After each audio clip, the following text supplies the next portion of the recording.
In 2019, developed by Bend Studio and published by Sony Interactive Entertainment for the Sony PlayStation 4 on later personal computer, was Days Gone. The game focused on that of the main character Deacon St. John on his attempts to survive a global viral pandemic on search for his wife Sarah Whitaker. As when the game was originally released, the concept of the game hardened that the exact details for the origins of the viral outbreak weren't exactly known. The quote-unquote Freaker virus, which affects all of the characters in the game as well as the cause for civilization's collapse, didn't even technically have a proper definition or designation for it. The Freaker virus is what the survivors called it, or naturally people came to refer to those affected by it as Freakers. Criticisms of the game hardened that the details of the Freaker virus weren't exactly explained well. Although the premise or the concept of the game had potential, the explanation of details or the story were poorly done, and even upon completion of the game, certain facts weren't known by intention from Bend Studio, or misunderstandings by players, or even confusion by both Bend Studio as well as gamers. The actual origin of the virus,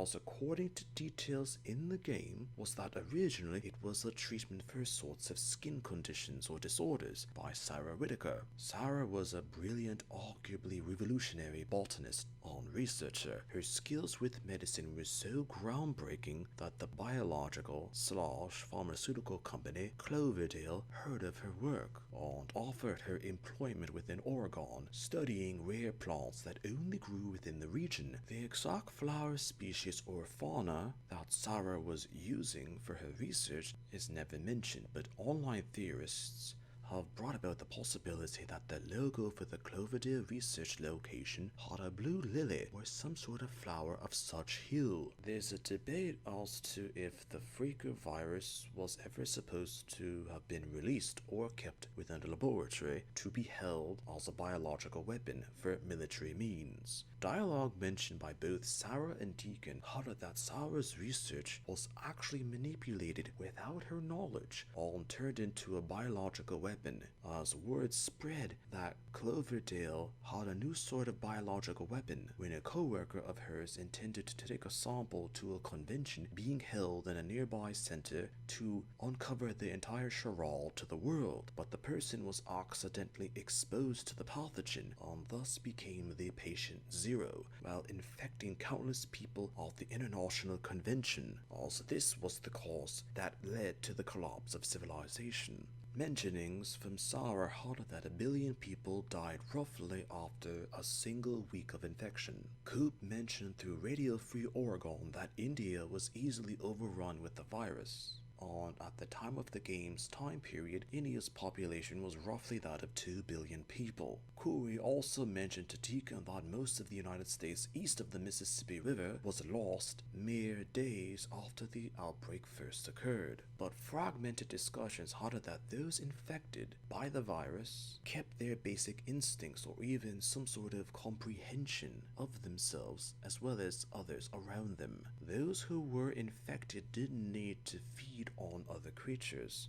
as depicted within the game. They could or would eat what was ever around them, such as berries or even grass of the Oregonian landscape of the Pacific Northwestern United States of America. Even the amount of freaks within Oregon weren't exactly of Oregonian origin, as conversations by Deacon and Iron Mike mentioned that a good amount of the freakers in Oregon had actually come up from California, as further discussions hardened that when California fell to the virus, there were extraordinary amounts of freakers within the state, and they often ventured up into Oregon due with a migratory pattern as seen with animals. Nero research into the freaks had put the concept that the freaks have more of their sentience than most would have assumed would have been kept after such a transformation. Actions performed by freakers in-game have suggested that some of or even most of the memories remained intact, as freakers have maintained vestiges of themselves with vanity such as clothing, all sorts of wearable items, even as far as remaining as transformed creatures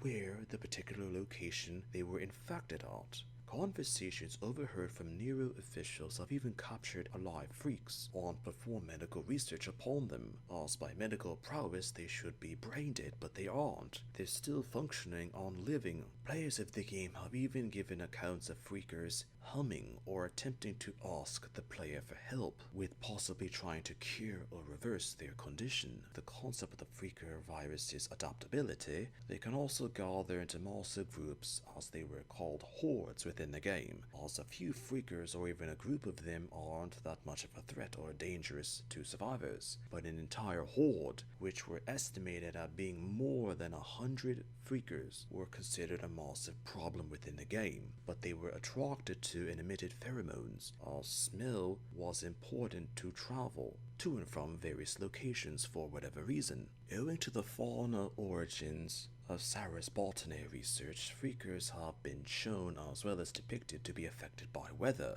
as traveling by day or night. Rain or snow can affect freakers by either weakening them, slowing them, or even strengthening them. Owing to the fact of the adaptabilities of Cyrus' treatment for diseases, the virus can and would adapt to other creatures when infected, as through the game Deacon will come across animals whom were actually affected by the virus as well: birds, wolves, and bears,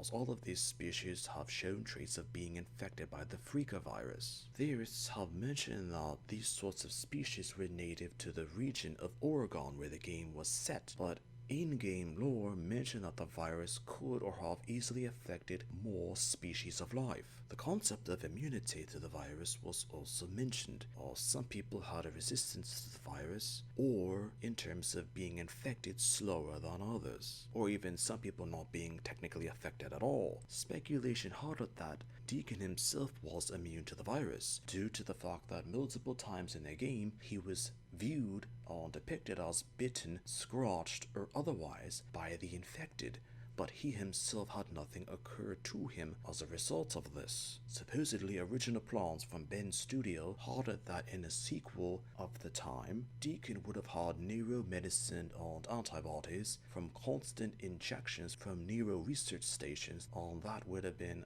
a possible reason as to why he wasn't infected. The so-called secret ending for the game had it that those affected by the virus were evolving, and through the entire game, the virus was considered to be something more, that it was arguably used to push the human race to the next step of evolution, and that Nero was behind the entire incident all along. But any real plans for a sequel to Days Gone were denied by official pitches from Ben's studio to Sony due to the mixed reception to the game by critics as well as players, as even if a sequel is made or even reboot, the original premise of the game would undoubtedly change to reflect the situations of a new possible game. Sometimes a character can be forgotten because the concept of a game affected multiple characters, but the original premise wasn't understood nor appreciated at the time.